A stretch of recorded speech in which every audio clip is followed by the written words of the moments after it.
조금 뭐가 많이 났어요. 그래서 왜 그러시냐고 이렇게 물어보시는데 저도 모르겠어요. 가끔 이게 나는데 아마도 우리 이제 성도님들을 보시기에 조금 이제 불쌍히 여김을 받기 위해서 긍휼히 여김을 받기 위해서 그렇게 하시는 겁니다. 우리 목사님 얼굴 보니까 오늘 설교 더 마음을 들어드려야겠다 이런 마음 주시도록 하기 위해서 하나님이 그러신 거 아닌가 그런 생각이 듭니다. 소망을 가지고 있는 사람의 인생과 그렇지 않은 사람의 인생에는 많은 차이가 있습니다. 미래에 대한 분명한 목표를 가지고 있는 사람은 어떻습니까? 오늘 주어진 현재의 삶을 결코 허투루 살지 않게 되죠. 그런 점에서 성도는 어떤 사람인가? 예수 믿는 그리스도인은 어떤 사람인가? 오늘 본문을 통해서 우리에게 이 질문을 하시게 합니다. 성도란 예수 믿는 그리스도인이란 성경은 여러 가지 측면에서 우리에게 말씀하는데 특별히 오늘 본문과 관련해서 생각해 본다면 성도는 곧 분명한 삶의 목적을 가지고 미래에 대한 소망과 희망을 가지고 오늘을 살아가는 사람이다. 이렇게 정의할 수 있을 것입니다. 그것을 오늘 본문 10절 11절은 이렇게 말씀합니다. 우리 읽었던 말씀 10절 11절 말씀 다시 한번 같이 읽겠습니다. 의미를 잘 생각하면서 10절 11절 같이 읽습니다. 시작. 그러므로 생명을 사랑하고 좋은 날 보기를 원하는 자는 혀를 금하여 악한 말을 그치며 그 입술로 거짓을 말하지 말고 악에서 떠나 선을 행하고 화평을 구하며 그것을 따르라. 여러분 이 본문의 말씀은 베드로 사도가 다윗이 기록했던 시편 34편 12절부터 16절의 말씀을 거의 그대로 인용하고 있는 말씀입니다. 물론 이제 살짝 다르긴 하지만 거의 그대로 인용하고 있다고 말할 수 있어요. 여러분 왜 베드로 사도가 이 다윗이 기록한 시편 34편 12절에 이 말씀을 인용하고 있을까요? 그 이유는 지금 베드로 사도가 기록하고 있는 이 베드로 전서라는 서신을 받게 될 그 초대교회 성도들에게 주어진 그 고통의 현실이 다윗이 시편 34편을 기록했을 때 다윗이 겪어야 했던 그 고난의 현실과 거의 일맥상통하기 때문이었습니다. 그러므로 우리가 오늘 본문 말씀을 잘 이해하기 위해서는 우리가 시편 34편으로 가서 시편 34편에 대한 좀 이해를 할 필요가 있어요. 여러분 시편 34편에 보면요, 우리가 시편을 보면은 그 위에 제목처럼 붙어있는 그 말이 있습니다. 우리 그것을 보통 표제 이렇게 말하는데 제목 같은 역할을 하죠. 어떤 맥락에서 그 시편이 기록되어 있는지를 보여주는데요. 시편 34편의 그 표제를 보면 뭐라고 되어 있냐면 다윗이 아비멜렉 앞에서 미친 채 하다가 쫓겨나서 지은 시 이렇게 되어 있습니다. 여러분 아시는 바와 같이 다윗은 그 다윗 자신에 대한 사울 왕의 질투심으로 인해서 사울 왕으로부터 죽음의 위협을 받으면서 다윗은 이리저리 도망다녀야 했죠. 그 이전에 다윗은 분명히 자신에게 찾아온 사무엘을 통해서 네가 왕이 될 것이다, 이스라엘의 왕이 될 것이다 라는 하나님의 말씀과 약속을 들었습니다. 그리고 그 사무엘을 통해서 실제로 왕이 받는 그 기름 부음을 받기까지 했어요. 그런데도 당장 다윗에게 주어진 현실은 어땠습니까? 하나님께서 자신을 왕으로 세우시겠다고 하는 그 약속과는 너무 어울리지 않는 삶의 연속이었어요. 한마디로 말해서 말할 수 없는 그런 고난의 연속이었습니다. 마치 사울이 이스라엘의 왕이 된 것은 이 다윗을 죽이고 제거하기 위한 그 단 하나의 목표만 있는 것처럼 보일 만큼 사울은 다윗을 죽이는 일에 올인하게 됩니다. 그래서 온 이스라엘 땅을 이적듯이 헤집어 다니면서 다윗을 죽여야 되는 일념 하나에 사로잡혀서 다윗을 끊임없이 추격하게 되는 것이죠. 여러분 혹시 이스라엘을 가보신 분이 계신지 모르겠습니다만 지금도 이스라엘은 중동 지역의 맹주라고 일컬음을 받지만 여러분 그 이스라엘 땅의 면적을 보면요 굉장히 놀랍니다. 커서 놀라는 게 아니라 너무 작아서 우리 한 강원도 강원도 면적보다 조금 클까요? 거의 강원도만한 그런 면적, 작은 나라입니다. 그러니까 그 이스라엘 땅에 다윗이 도망 다닌다고 해봤자요, 도망 다닐 데가 없는 겁니다. 왜냐하면 그나마 면적도 좁지만 우리나라 강원도처럼 막 산림이 무거지고 막 산악지역이고 험하고 이러질 않습니다. 이스라엘 땅은 굉장히 광야와 평지가 많아요. 좁은 데다가 광야와 평지가 많기 때문에 다윗이 아무리 일일 도망 다니고 피신 다니고 뭐 산으로 들로 광야로 굴로 이렇게 도망 다녀봤자 거기서 거기에요. 더 이상 도망갈 데가 없는 겁니다. 그래서 마침내 이제 어디로 피신하게 됩니까? 적국의 땅, 블레셋 땅으로 피신하게 되죠. 일종의 망명이라고 할까요?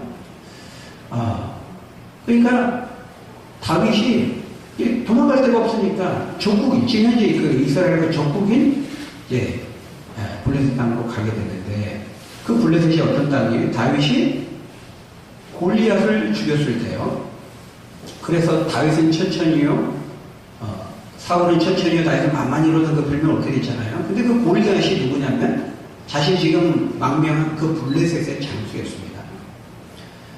그러니까 이제 지금 다윗의 처지가 이 적국에게 자신의 생명을 구걸하지 않으면 안 될 만큼 이 절체절명의 그 위기 상황에 처해 있었던 거예요. 그러니까 이제 블레셋의 그 적국의 왕 아기스 왕은 그 다윗의 망명을 흔쾌히 받아들입니다. 이용할 가치가 있잖아요. 어쨌든 이제 이스라엘의 고위 인사니까 사울 왕의 사위이기도 하거든요. 그리고 그 왕은 천천히인데 다윗은 만만이니까요. 이스라엘에 굉장히 인기가 있는 사람 아닙니까? 최고위직에 있는 사람이거든요. 오늘날로 말하면은 최고 인민회의 의장 황정혜 씨, 대한민국 망명. 엄청난 뉴스거리죠. 영국의 태용호 주재공사, 한국으로 망명. 엄청난 관심과 주목을 받게 되죠. 정치적으로나 정보적으로나 많은 이득이 되니까요. 그러니까 상대편 적국의 적은 굉장히 이용할 가치가 있다고 볼 수 있는 것이죠. 그래서 블레셋의 그 아기스 왕은 굉장히 좋아합니다. 근데 이제 문제는 신하들입니다. 블레셋의 신하들. 자신의 나라의 장수였던 골리앗을 죽인 원수고, 다윗이 지금 넘어오긴 했는데 저 사람이 진짜 한 건지, 아니면 간첩으로 위장 침투에 들어온 건지, 이게 확실히 알 수가 없기 때문에 다윗을 볼 때 의심의 눈초리가 보이는 겁니다. 그래서 이 아기스 왕과 이 대신들이 서로 논의하는 그 어전 회의에서 이제 논쟁이 치열하게 전개되는 겁니다. 다윗 저 사람을 죽여야 됩니다. 아기스는 안 죽이면 안 될까? 죽여야 됩니다. 그러면서 이게 이제 분위기가 심각해지거든요. 그러니까 다윗이 이제 가만히 보니까 분위기가 이상하게 돌아갑니다. 다 그걸 감지하고, 그때 이제 다윗이 어떻게 합니까? 미친 채 합니다. 분위기를 보고 이거 안 되겠다. 죽겠다. 이렇게 생각해서 막 침을 흘리면서 정신 나간 말을 하면서 미친 채를 합니다. 그래서 가까스로 그 죽음의 위기에서 빠져나온 다음에 기록했던 시편이 바로 시편 34편인 것이죠. 그러니까 여러분 한번 생각해 보세요. 시편 34편을 다윗이 기록할 때 그 다윗의 심경이 어떠했겠습니까? 그 참담함이 말할 수 없었을 것입니다. 그 비참함, 그 참담함. 내가 이스라엘 왕이 될 것이라는 약속을 받은 자인데 내 삶의 내 형편이 이 지경까지 왔구나. 내가 이렇게 추락하게 되었구나. 다윗이 볼 때 자신에게 주어진 현실이 말이 아닌 것이죠. 그 비참함과 참담함을 금할 수 없었을 거예요. 정말 하나님 살아계신 거 맞나? 하나님이 정말 나를 부르시고 왕으로 부르시고 그 약속 진짠가? 이런저런 그 하나님의 약속, 그 부르심에 대한 회의와 의문이 생기지 않을 수 없었던 것이죠. 여러분, 우리도 그럴 때가 있잖아요. 정말 하나님이 온 우주를 창조하시고 다스리시고 역사의 주인이시고 인생의 생사화복을 관장하시는, 주관하시는 그 주인 되시는 하나님이시라면 어떻게 그 자녀로 부르신 나를, 왕같은 제사장이라고 하는 나를, 내 삶의 상황과 형편을 이렇게까지 가도록 방치하실 수 있는가? 내버려 두실 수 있는가? 우리가 그런 생각할 때가 있잖아요. 당장 내 앞에 펼쳐진 그 현실이 너무 암담하고 암울하고 절망적인 것이죠. 그런데 또 한편 다윗은 그러한 가운데에서도 또 한편 하나님의 그 구원의 손길을 경험하게 됩니다. 많은 고난과 시련이 있지만 그때마다 인생의 그 고비마다 이제 끝났다, 끝장이다, 죽었다.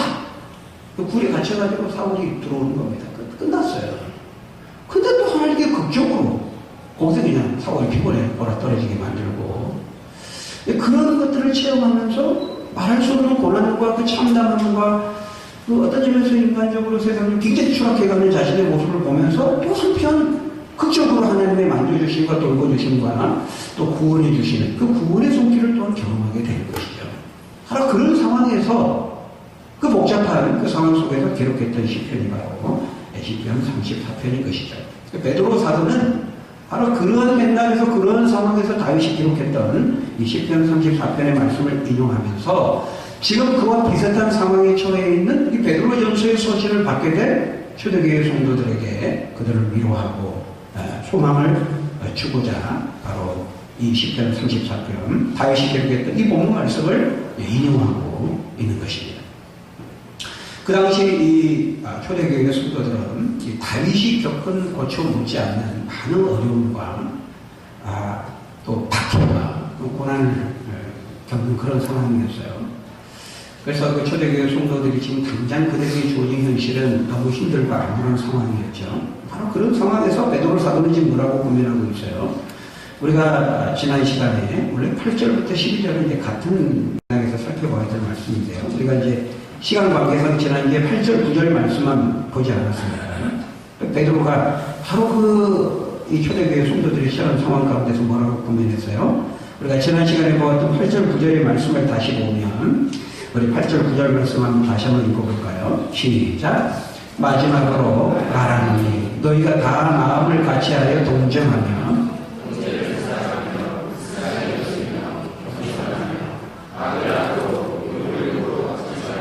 도리어 복을 빌라. 네, 거기까지. 예, 이렇게 고민한 것이다. 8절은 믿음의 공동체 안에서 우리 형제들에게, 성도들에게 너희가 이러이러하게 행하여야 된다. 이렇게 말씀하고 있고, 9절은 교회 밖에 있는 믿지 않는 사람들로부터 욕을 먹고 핍박과 박해를 받을 때에 오히려 맞대응하지 말고 인내하면서 그리스도 안에서 그 사랑으로 그들을 용서하고 용납하고 오히려 도리어 축복해야 될 것을 그렇게 말씀하고 있는 것입니다. 여러분, 왜 믿는 성도들이 이렇게 해야 한다는 것입니까? 왜 예수 믿는 성도들이 그 핍박을 참아가면서 그 욕을 감내하면서 그 어려움들을 참으면서 악을 악으로 욕을 욕으로 갚지 않아야 한다는 거예요?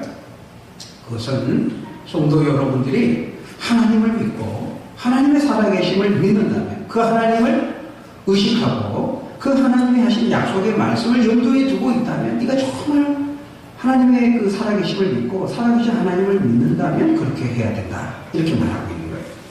예, 그것을 오늘 본문 10절은 다윗의 그 시편 34편의 말씀을 인용하면서 그것에 덧붙여서 고민하고 있는 거예요. 10절에 보니까 뭐라고 말하고 있어요?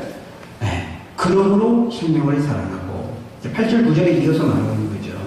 그러므로 생명을 사랑하고 좋은 날 보기를 원하는 자는 혀를 금하여 악한 말을 그치며 그 입술로 거짓을 말하지 말고 악에서 떠나 선을 행하고 화평을 구하며 그것을 따르라.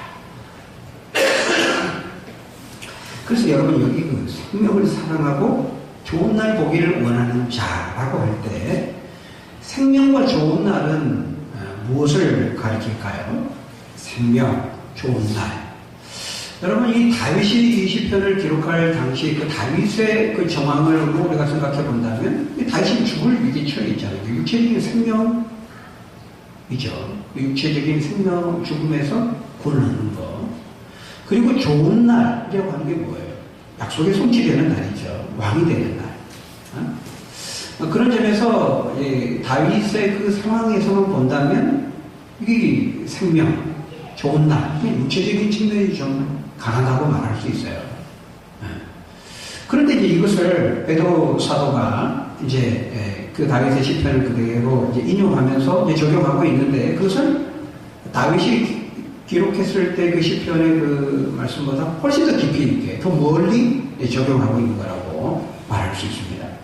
그러니까 다윗의 경우는 죽음의 지금 위기에서 생명을 얻고 구원을 얻는 거 그리고 왕이 되는 그 좋은 날을 보게 되는 것이죠. 하나님의 약속이 성취되는 날 왕이 되는 거 그것이 좋은 날이라고 볼 수 있습니다. 다윗에게. 또 이제 신앙의 백성은 오늘 우리에게도 굳이 그런 육체적인 어떤 그 육신적인 축복에 대한 약속을 일부러 배제할 필요는 없어요. 왜냐하면 그 자녀인 우리에게 하나님이 좋은 것을 주시기 원하시는 분이기 때문에 육신적으로도 생명을 주시고 또 그 시편 그 34편에는 장수의 복을 또 얘기하고 있거든요. 그런 것들을 뭐 굳이 뺄 필요는 없습니다. 그럼에도 불구하고 이 사도 베드로는 다윗의 시편을 좀 더 깊게, 더 멀리 적용하고 있는데 그런 점에서 이때의 생명은 단지 어떤 육신의 생명을 넘어서 어떤 생명을 가리킬까요? 영생을 가리키는 것이죠. 영생. 그리고 여기 좋은 날이라는 것도 단순히 자신이 육신적으로 답답하고 막혔던 모든 삶의 현실이 거치고 변화되고 왕이 되는 그 왕이 되는 약속의 성취 그 육신적으로 좋은 날을 보게 되는 거 그것만이 아니라 주님이 다시 재림하셔서 모든 약속과 예언을 다 이루시고 성취하시는 그 날 여러분 성도에게 제일 좋은 날이 그 날 아닙니까? 약속을 받은 그 성도에게서 최고의 좋은 날이 뭐예요? 예수님 다시 오시는 날이죠. 그래서 우리 그 신년 새해 소원 기도 제목 가운데요. 주님 빨리 오세요. 이렇게 이제 소원을 기록한 우리 성도도 있습니다. 네. 사실 성도에게 제일 좋은 날 아닙니까? 어떤 점에서 보면 아주 믿음이 깊이 있는 그런 고백이죠. 그래서 그 예수 믿는 성도들이라 어떤 사람들이냐? 바로 그 날을 보기를 소원하고 그 좋은 날 보기를 갈망하고 그 좋은 날에 마침내 주어지게 될 영생을 사랑하고 사모하는 자들이라고 말할 수 있는 것이죠. 바로 성도들이란 그 영생을 사랑하고 그 좋은 날 보기를 원하는 자들이기 때문에 어때요? 오늘 주어진 삶의 현실 속에서 바로 그날을 학수고대하고 그날을 기다리면서 소망하는 자들이기 때문에 어떻게 한다는 것입니까? 오늘 본문 10절 11절에서 말씀하고 있는 것처럼 오늘 주어진 삶의 현실의 삶에서 혀를 금하고 악한 말을 그치고 그 입술로 거짓을 말하지 말고 악에서 떠나 손을 행하고 화평을 구하며 그것을 따른다는 거예요. 그 소망이 있기 때문에 그 좋은 날에 대한 소망이 분명하기 때문에 오늘 주어진 현실의 삶에서 내가 거룩하게 살고 내 혀와 입술을 절제하고 제어하고 죄와 싸우고 악을 악으로 갚지 않고 욕을 욕으로 갚지 않고 이제 그렇게 하게 된다는 것이죠. 사도 요한일서 3장 3절에서 그것을 어떻게 말하고 있어요? 주를 향하여 이 소망을 가진 자마다 그의 깨끗하심과 같이 자기를 깨끗하게 하느니라 이렇게 말하고 있어요. 그러니까 주를 향해 소망을 가지고 있기 때문에 그 날이 반드시 올 것이기 때문에 그 날이 반드시 있을 것이기 때문에 내가 그 날에 주님 앞에 서게 될 것이기 때문에 내가 그 약속을 가지고 있기 때문에 그 약속의 성취를 내가 희망하고 기대하고 소망하며 바라보고 기다리고 있기 때문에 오늘 주어진 현실의 삶 속에서 어때요? 주님의 깨끗하심과 같이 나를 깨끗하게 한다 이렇게 말하고 있어요. 그분의 거룩하심처럼 오늘을 내가 거룩하게 살고 그분의 깨끗하심처럼 내가 오늘을 깨끗하게 산다 이렇게 말하고 있는 것이죠. 여러분 바로 이것이 성도의 삶입니다. 소망을 가지고 있는 것이죠. 미래에 대한 분명한 희망과 소망과 삶의 분명한 목적을 알고 그것을 가지고 그 성취를 갈망하고 바라보면서 오늘을 준비하고 그날에 있을 것을 염두에 두면서 오늘을 사는 것. 바로 이것이 성도의 삶인 것입니다. 그래서 제가 계속해서 이 베드로전서 강의를 통해 강조하고 있는 것처럼 우리의 모든 행동의 근거와 그 동기가 뭐라는 거예요? 네. 바로 말씀하시고 약속하신 대로 반드시 이루실 그 살아계신 하나님을 생각하고 그분을 의식하고 그분을 염두에 두면서 오늘을 살아가는 것이죠. 그래서 혀를 금하여 악한 말을 그치며 그 입술로 거짓을 말하지 말라 이렇게 말하고 있습니다. 너희가 그 좋은 날이 올 것이기 때문에 너희가 그 날을 바라보고 그날을 기대하면서 기다리는 자라면은 오늘 주어진 삶 속에서 거룩하신 하나님을 의식하고 염두에 두면서 말을 조심하고 악과 싸우고 악을 멀리하면서 이렇게 살아가야 된다 말하고 있는 것이죠. 여러분, 우리가 왜 말조심을 해야 돼요? 왜 믿지 않는 세상 사람들처럼 우리가 거짓말해서는 안 되고 비방하는 말, 험담하고 모함하는 말, 그런 말 하면 안 됩니까? 예, 그날이 있기 때문에 그렇다. 그날이 반드시 올 것이기 때문에 말씀하시고 약속하신 대로 이루실 그 날이 있을 것이기 때문에 그렇게 해야 된다는 것이죠. 그래서 예수님도요, 마태복음 12장 36절에서 뭐라고 말했습니까? 내가 너희에게 이르노니 사람이 무슨 무익한 말을 하든지 너희가 심판날에 그에 대하여 신문을 받으리니 너희가 한 말로 의롭다함을 받고 네가 한 말로 정죄함을 받으리라, 이렇게 말했어요. 네가 한 말에 대해서 그 말 때문에 심판을 받는 날이 반드시 있고 그 날이 반드시 올 것이라고 예수님이 말씀하시고 계신다는 것이죠. 사실 그 날이 없다면, 그 좋은 날이 없다면 우리가 무엇 때문에 거룩한 삶을 살고 인내하고 참으면서 악을 악으로 욕을 욕으로 갚지 않으면서 살아야 될 이유가 어디 있어요? 사실 악이 오면 욕을 받으면 몇 갑절로 갚아주면서까지 내 이득과 현실적인 내 이익을 추구하면서 사는 것이 어떤 점에서 인생의 지혜라고 말할 수 있지 않겠어요? 사도 바울도 고린도전서 15장 19절에서 부활에 대해 교훈하면서 뭐라고 말했습니까? 만일 그리스도 안에서 우리가 바라는 것이 다만 이 세상의 삶뿐이라면 우리 믿는 자들이 가장 불쌍한 자다, 이렇게 말하고 있죠. 이 세상의 삶이 그냥 끝난다면 우리가 막 악으로 욕을 욕하고 막 참으면서 인내하면서 거룩하게 막 악과 싸우면서 그렇게 살 필요가 없는 거예요. 세속적인 믿지 않는 사람들의 그 처세술처럼 그것을 발휘하면서 그 순간순간을 모면하면서 자기 이익과 이득을 구하면서 사는 것이 인생의 지혜라고 볼 수 있는 거죠. 그러니까 믿지 않는 사람들은 하나님의 존재를 믿지 않고 인정하지 않고 그날에 있을 것을 믿지 않기 때문에 그렇게 사는 것입니다. 근데 우리는 그렇지 않죠. 여러분, 주님께서 오늘 본문을 통해 우리에게 생명을 사랑하고 그 영생을 사랑하고 좋은 날 보기를 사모하라고 우리에게 말씀하고 있어요. 여러분, 그날이 있기에 그날이 반드시 올 것이기 때문에 그날에 말씀하신 대로 이루시고 성취하실 그 하나님이 살아계시기 때문에 오늘 베드로 사도가 저와 여러분의 고민하고 있는 것처럼 어떻게 해야 돼요? 손을 행하고 거짓을 말하지 말고 화평을 구하면서 하나님의 우리에게 주신 거룩한 말씀을 따라야 될 것을 바라고 있어요. 하나님은 오늘도 그러한 사람들을 찾고 계신다고 말씀합니다. 우리 12절에 뭐라고 말씀합니까? 우리 12절 같이 읽어볼까요? 시작. 주의 눈은 의인을 향하시고 그의 귀는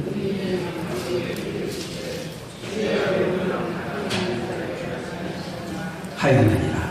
여러분, 주의 눈이 어디를 향하신다고요? 누구를 향하신다고요? 의인을 향하시고 그의 귀는 의인의 간구에 기울이신다, 이렇게 말씀합니다. 여러분, 하나님이 안 보시는 것 같아도요, 다 보십니다. 안 들으시는 것 같아도 다 들으세요. 우리의 기도 소리, 우리의 세미한 신음 소리까지도 놓치지 않고 들으시는 세미하신 하나님이시라고 말씀하고 있어요.